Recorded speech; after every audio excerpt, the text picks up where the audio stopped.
All Might Rising est à la base un chapitre one-shot qui avait été distribué dans le volume Origin à la sortie du premier film de Boku no Hero Academia, Futari no Hero. On reparlera sans doute du matériau de base version papier et du premier film un jour sur la chaîne, mais pour le moment voyons comment l'OAV adapté nous raconte la naissance du symbole de la paix.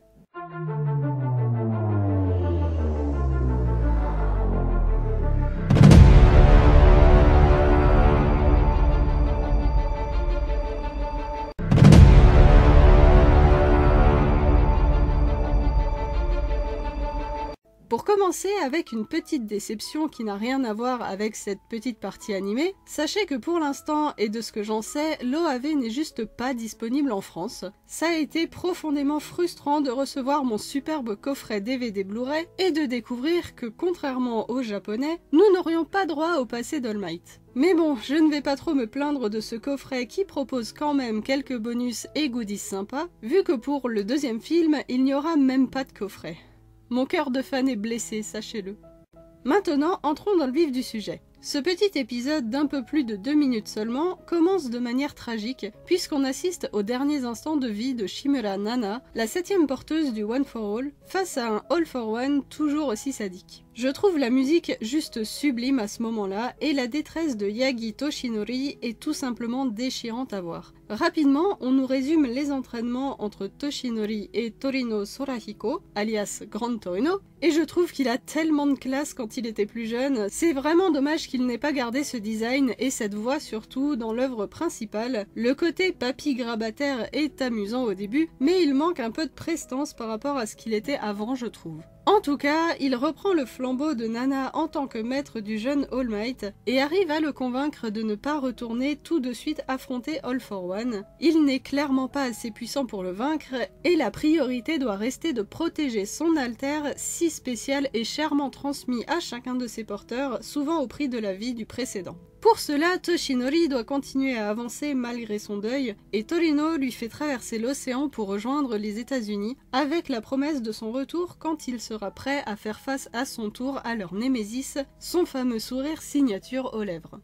L'OAV est très court, mais super intéressant. Déjà, on voit un petit peu All for One sans son casque de Vador. Nana fait preuve d'un héroïsme à toute épreuve, et j'aime beaucoup la relation affective qu'on devine entre Toshinori et Sorahiko, un peu comme un père et son fils. Torino a beaucoup perdu et souffert dans cette histoire, alors qu'il n'est même pas directement concerné par le One for All, et il continue l'œuvre de Nana même après sa mort, je le trouve hyper touchant.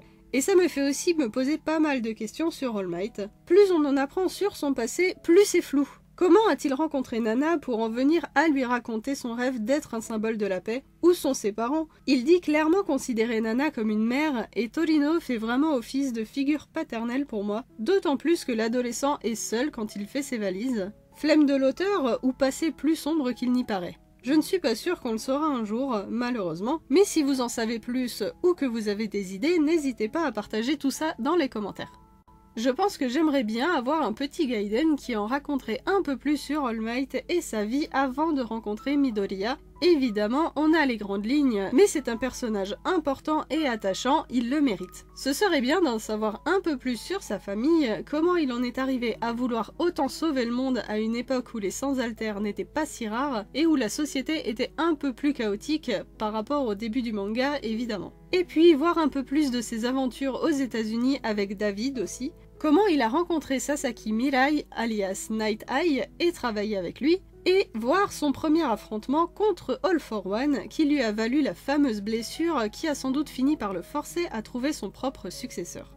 Je sais qu'on dirait presque que j'ai envie que Horikoshi Sensei refasse son manga avec All Might en héros principal, mais j'aimerais qu'il le fasse avec une tonne d'autres personnages. Torino aussi par exemple, dont on ne sait vraiment pas grand chose, comment il s'est retrouvé mêlé à tout ça et pourquoi il est devenu un héros alors que ça n'a pas l'air de l'intéresser plus que ça. En fait, faut juste que j'arrête d'être obsédée par cet univers. D'autant que souvent, les réponses sont plus décevantes que ce qu'on imaginait. Enfin, tout ça pour dire que cet OAV est vraiment qualitatif et c'est très chouette à regarder, même s'il est très court. Et en attendant de reparler de Boku no Hero Academia, prenez soin de vous et au plaisir de vous retrouver dans un autre coin de la chaîne.